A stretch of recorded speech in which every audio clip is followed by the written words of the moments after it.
बिस्मिल्लाहिर्रहमानिर्रहीम अस्सलाम वालेकुम रहमतुल्लाहि व बरकातुहू। मेरा नाम है डॉक्टर मोहम्मद मुज़म्मिल हसन। एक नए सेशन के साथ आपकी खिदमत में हाज़िर है भाइयों। वो लोग जो हज पर गए हैं, अल्लाह उनका हज कबूल करे, और तमाम लोग जो हज पे गए हैं हमारे लिए भी दुआ कीजिएगा, और रोज़ा रसूल पे हमारे नाम से सलाम भी कह दीजिएगा। तो एक तो मार्केट की सिचुएशन बतानी है आपको, और दूसरे नंबर पे आपको ये दिखाना है कि ये जो बच्चा बैठा है पास में, तो कोई साइंसदान बंदा हो ऐसा जो ये बता सके कि ये अमेरिकन है, ये ऑस्ट्रेलियन है, या ये बच्चा आपका डच से इसका ताल्लुक़ है। ये भी देख लें आप, ये जो खड़ी है ये भी देख लें, वो जो बैठी हैं आप परली वो भी देख लें। कौन सी ऐसी चीज़ है कि जिसको देख के हम ये फ़ैसला कर लें कि ये जो बच्ची बैठी है इसका ताल्लुक़ अमेरिका से है, इसका ताल्लुक़ ऑस्ट्रेलिया से है, या इसका ताल्लुक़ हॉलैंड से है, नीदरलैंड से है। तो कौन सी ऐसी गिदड़ सिंगी है या कौन सा ऐसा पॉइंट है जिसको देख के ये फ़ैसला किया जा सकता है। एक तो ये आपको बताएंगे आज। दूसरे नंबर पे मार्केट के अंदर बड़ा अजीबोगरीब सी सूरत हाल बन गई है। कुर्बानी के जानवर जो हैं लोगों ने बच्चे जो हैं वो लेने तर्क कर दिए हैं। अभी ज़्यादातर लोगों ने रुख कर लिया है झोटों का। इस वक्त कुर्बानी के लिए जो बफलो मेल्स हैं, जो झोटे हैं भाई जी, उनका रेट बहुत तेज़ हो गया है। आज से कोई 15 दिन पहले की बात है, जो 5 मन का झोटा था वो 1,50,000 रुपये अवेलेबल था बड़े आराम से। ठीक है जी। इस वक्त जो है 5 मन का झोटा 1,75 पे चला गया है। मतलब तकरीबन आप कह सकते हैं कि 25,000 रुपया रेट महंगा हो गया है। इवन के जो 4 सवा 4 मन की को कटी है, जो झोटी है, वो भी इस वक्त जो रेट आस्किंग रेट जो है वो 1,30 1,35 के पास चल रहा है। पहले मैं आपको दिखाता हूँ कि जो 2-3 झोटे हमने ख़रीद किए हैं अपने दोस्तों के लिए, अपने रिश्तेदारों के लिए, पहले आप वो देख लें। एक हमारा 1,35 में ख़रीद हुआ है 4.5 मन का, और एक 3.5 मन का 1,20 में ख़रीद हुआ है। वो अच्छे टाइम पे ख़रीद कर लिया, आज से को 10-1 दिन पहले, तो बचत हो गई। आज ख़रीद के लिए मेरे दोस्त गए हुए हैं, और लोग तो झोटे को ऐसे भी नहीं करने दे रहे। वो कहते भाई दूर दूर रहें आप, बहुत अच्छा जानवर है। और उसी बंदे के पास जिसके पास झोटे खड़े हैं 5 बच्चे भी खड़े हुए हैं, और कम से कम 5-5 मन का बच्चा होगा। वो कहता है बेशक लाख रुपए का ले लो। तो इस वक्त जो हमें सूरत हाल देखने में मिल रही है मार्केट में, वो तो ये है कि भाईजान बच्चों के अंदर इस वक्त रेट नहीं है। मेरे एक दोस्त हैं, उन्होंने कुर्बानी के लिए जानवर ख़रीदे, और वो चाहते थे कि इसको आगे सेल किया जाए, कुर्बानी में कुछ पैसे बनाए जाएँ। कई सारे लोग ऐसे करते हैं, कुर्बानी आने से कोई 20-25 दिन पहले, महीना पहले जानवर ख़रीद लेते हैं, और हर बंदे की कोशिश होती है कि वो दिहाड़ी लग जाए 15,000 की, 20,000 की या 25,000 की, और इसमें कोई पैसे बन जाएं। लेकिन भाइयों ऐसा है नहीं। और वो बेचारा बैठा हुआ है, उसके एक जानवर को लंप स्किन आ गई, वो उस गरीब ने वो छुपा के नुक्कर पे बांध दिया। और मैं उसका इलाज करने गया, तो जब मैंने देखा उस बेचारे एक बच्चे को जिसको लंपी का मसला बना हुआ है, उसको इन्होंने तकरीबन माल से कोई किला दूर बांधा हुआ है, और वहाँ पे बेचारे को ना बैठने की जगह, धूप में बांधा हुआ है। उसने जो बेचारे ने ठीक होना है वो भी ठीक नहीं होना, वो क्योंकि उसको यतीमों की तरह पीछे फेंक दिया गया। आज उसका फ़ोन आया था जी कि एक और बच्चे पे 2-3 दाने निकल आए हैं। अब सूरत हाल ये है, किसी बच्चे पे, किसी जानवर पे हल्का फुल्का दाना भी निकला है ना, तो लोग उसे ख़रीदना नहीं चाहते, लोग डर गए हैं। लोग कहते हैं कि भाई हमारे कुर्बानी का जानवर लेना है, पूरा हाथ लगा के पाँव हर चीज़ चेक करके ख़रीदारी कर रहे हैं। तो इस वक्त मार्केट की सूरत हाल ये है कि बच्चे जो हैं वो बहुत सस्ते हैं, बल्कि लोग लेने ही नहीं चाहते, और झोटे जो हैं उनका रेट आसमानों पे जा चुका है, क्योंकि झोटों के अंदर ये बीमारी बहुत कम है, और अगर हो भी जाती है तो उसमें खांसी, उसके अंदर कोई प्रॉब्लम नहीं है, सिवियरिटी नहीं है, बीमारी की शिद्दत नहीं है। अच्छा, अब मैं ये बताता हूँ कि पहले कुछ पॉइंट्स देख लें जो मैंने आपको बताया कि ऑस्ट्रेलियन को, डच को, और जो तीसरी मैंने बताई अमेरिकन को। पहले कुछ पॉइंट्स हैं वो देख लें। ये कान देखें जी, कान छोटे हैं। डॉक्टर साहब ज़रा पास से दिखाइएगा। कप की तरह के कान हैं, जैसे कप है, इसमें चाय डल सकती है। छोटे कान हैं, वो इसके जो बाल हैं थोड़े से गहरे हैं। ये आप गौर से देख लें, बाल गहरे हैं, कान देख लें आप। ठीक है जी। अच्छा, अगला पॉइंट आपने ये देखना है कि मत्थे पे चिट्टा डब है। ठीक है जी, ये 2 पॉइंट देख लें। ठीक हो गया जनाब। तीसरा पॉइंट जो है, अगर इसके लिए मुझे खड़ा करना पड़ेगा इसको, ये बैठी हुई है, इसको उठने को दिल नहीं कर रहा, ये मेरे साथ खेलना भी चाह रही है, और ये चाहती है कि मेरी मालिश भी की जाए। आप देख सकते हैं मुझे रिस्पॉन्ड कर रही है, इसको मज़ा आ रहा है। ये एंजॉय कर रही है, खड़ा नहीं होना चाह रही। इसको मैं खड़ा तो करूँगा। खड़े हो लो बेटे, हम कुछ सिखाना चाह रहे हैं आवाम को। खड़े हो जो, मेरी बेटी खड़ी हो जो। नहीं दिल करता मैं क्या करूँगा, क्या किया जाए हैं? चलो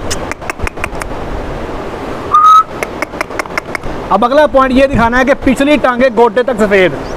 ये आप देख लें, यहाँ से लेके यहाँ तक पिछली दोनों टांगे सफ़ेद। ठीक है जी, 3 पॉइंट हो गए।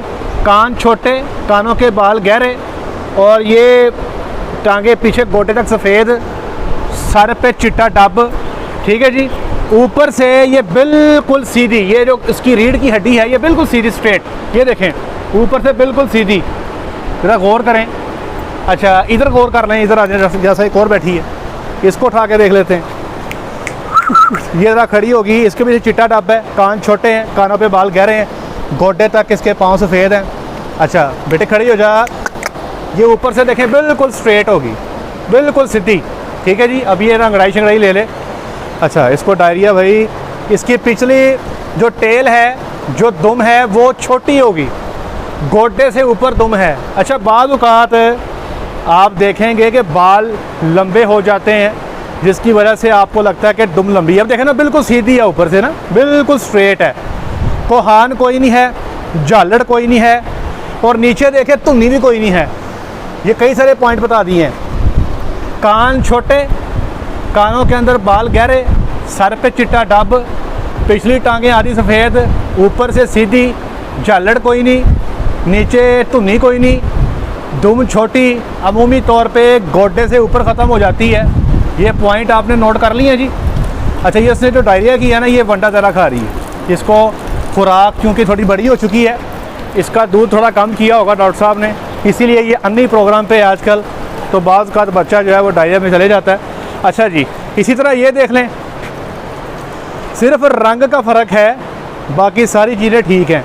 अच्छा आजकल के मौसम में अगर कोई बच्चा ऐसे आँख से पानी निकाल रहा हो तो उसकी आँखों में ऑक्सी टेट्रासाइक्लिन का स्प्रे लाजमी कर दें, या फिर कोई ट्यूब जैसे मेथोक्लोरा लाजमी डाल दें। ये पिंक आई की तरफ जाने की इंडिकेशन होती है कि ये जाने की तैयारी कर रही है, इसको पकड़ लें। ठीक है जी, अब ये भी आप देख लें, पीछे टांगे सफ़ेद, मत्थे पे चिट्टा डब, छोटे कान, सिर्फ कलर का फ़र्क है, बाकी सारे पॉइंट जो हैं इसके अंदर आपको पूरे मिल रहे हैं। ठीक है जी, कोई सा जानवर आप देख लें, ये जो छोटी खड़ी है चिट्टे रंग की, एक आपको ब्लैक दिखा दी, एक आपको रेड दिखा दी। ये इधर आप चिट्टी डब्बी देख लें, इस पर चिट्टा रंग ज़्यादा है, इसमें भी सारे फीचर पूरे कर लें। पीछे टेल देख लें, आप टाँगों को देख लें, ऊपर से सीधी है, कान छोटे हैं, उसका ये तो है ही खैर चिट्टी है। अब बताना ये है, अब आपने ये सारे पॉइंट देख लिए, अब आप ये सोच रहे होंगे कि अब मैं आपको कोई ऐसा जादू का नुस्खा बताऊंगा कि जिसके ज़रिए आप ये फ़ैसला कर लेंगे कि ये जो जानवर है इनमें ऑस्ट्रेलिया वाला कौन सा है, अमेरिका से वच्छी कौन सी है, और नीदरलैंड से वच्छी कौन सी है। एक आम ट्रेंड पाया जाता है लोगों में कि जिस वच्छी का रेड कलर है, वो देख लें रेड कलर है, वो कहते हैं यार ये डच है, डच गाइयाँ जो है रेड कलर की होंदियां ने। एक और ट्रेंड पाया जाता है कि जिन वच्छियों का कलर ब्लैक है ये अमेरिकन हैं, और एक और ट्रेंड पाया जाता है कि जिन वच्छियों में चिट्टा डब्बा रंग है, जैसे ये खड़ी है चिट्टा डब्बा, काला भी है चिट्टा भी है, उनके बारे में कहा जाता है कि ये जो जानवर हैं ये ऑस्ट्रेलिया से हैं। तो भाई ये सारा झूठ है, इट इज़ झूठ प्रोग्राम, ये हमें तुक्के प्रोग्राम है जी। ये तीनों के तीनों बच्चे जो मैंने दिखाए ये सारे डच हैं, और मुझे कैसे पता लगा ये डच हैं? आखिर कुछ ना कुछ तरीका तो होना चाहिए ना। मुझे ऐसे पता लगा कि इनकी जो मदर्स हैं वो इसी साल डच मतलब नीदरलैंड से इंपोर्ट हुई हैं, शिप के ज़रिए पाकिस्तान में आई हैं, और यहाँ पर इन्होंने आके बच्चे दिए हैं।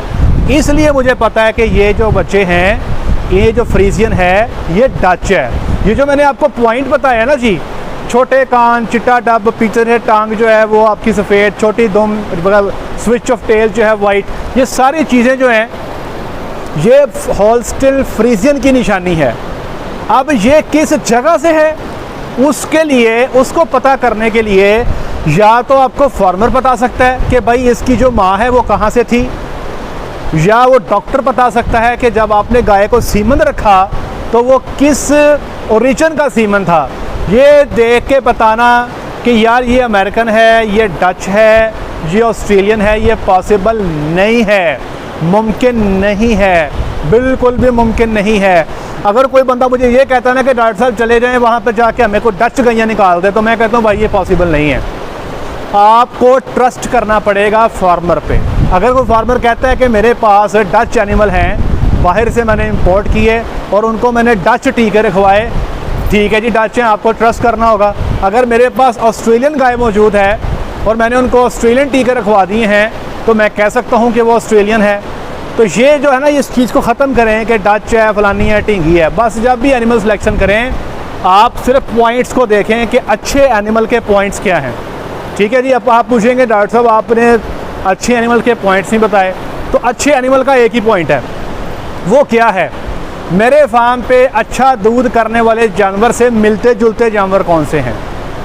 फ़ोटो कापी ढूंढते हैं। जब हम सिलेक्शन पे जाते हैं ना जी, तो मैं 498 तलाश कर रहा होता हूँ, मैं 618 देख रहा होता हूँ, ठीक है जी। ये हमारे ऐसे जानवर हैं जो 50 लीटर प्लस पे गए, जो जल्दी गब्बन हो गए, जिन्होंने परेशानी हमें नहीं दी। मैं 5720 को देख रहा होता हूँ, उसको तलाश कर रहा होता हूँ। तो जब भी हम सिलेक्शन पे जाते हैं तो हम सिर्फ ये देख रहे होते हैं कि ये जो जानवर सामने खड़ा है ये हमारे किस जानवर से मिलता जुलता है, और उस जानवर को हम परचेज़ करके ले आते हैं और 99% केसेस में वो जानवर अल्लाह के हुक्म से परफॉर्म कर जाते हैं, ठीक है जी। क्योंकि हम सिलेक्शन वाला काम जो है पिछले 2.5-3 साल से कर रहे हैं, अल्लाह का शुक्र है अभी तक हमें कंप्लेंट का सामना जो है नहीं करना पड़ा।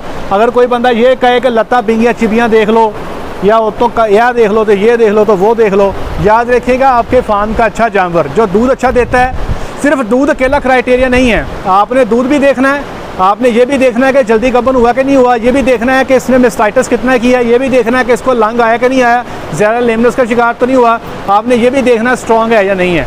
ये तमाम फीचर हम ढूंढ रहे होते हैं उस जानवर में जिसकी हम सिलेक्शन करने गए हैं, और इसीलिए जब हम सिलेक्शन करने जाते हैं तो हमें काफ़ी दिक्कत का सामना करना पड़ता है। पीछे हमने सिलेक्शन किया 120 एनिमल्स में से 17 जानवर पूरे करने हमारे लिए मसला बना हुआ था, क्योंकि हम वो फ़ोटो कापियाँ ढूंढ रहे थे जो हमें नहीं मिल रही थी। बड़ी मुश्किल से हमने 16-17 जानवर जो हैं वो वहाँ से पूरे किए। तो आप ये इस बहस में ना पड़ें कि ये रीजन कौन सी है, आप बस ये देखें कि अच्छा जानवर जो है वो क्या है, किसी नस्ल का भी हो, हमारे पास हर कंट्री ऑफ ओरिजिन के अच्छे जानवर मौजूद हैं। ऐसी ऑस्ट्रेलियन मौजूद हैं जो 60 लीटर कर रही हैं, ऐसी अमेरिकन मौजूद हैं जो 60 लीटर कर रही हैं, ऐसे डच मौजूद हैं जो 60 लीटर कर रही हैं, और ऐसे जानवर तीनों कैटेगरीज में मौजूद हैं जो दूध के साथ साथ अच्छी प्रेगनेंसी भी दे देते हैं। आई होप सो कि मैं कोशिश मैंने की है आपको चीज़ें आपको अंडरस्टैंड हो जाएँ। आई होप सो कि चीज़ें आप अंडरस्टैंड की होंगी, आपको फ़ायदा होगा इससे। आप ज़रूर बताइएगा कि आपके इलाके में इस वक्त मार्केट क्या है, लोग जो हैं जो बच्चों की क्या सूरत हाल है, छोटों की क्या सूरत हाल है, मार्केट रेट ज़रूर हमें बताइएगा। आज के लिए इतना ही, अपना ख्याल रखें, दुआ में याद रखें, 5 वक्त की नमाज़ अदा करें। अस्सलामु अलैकुम।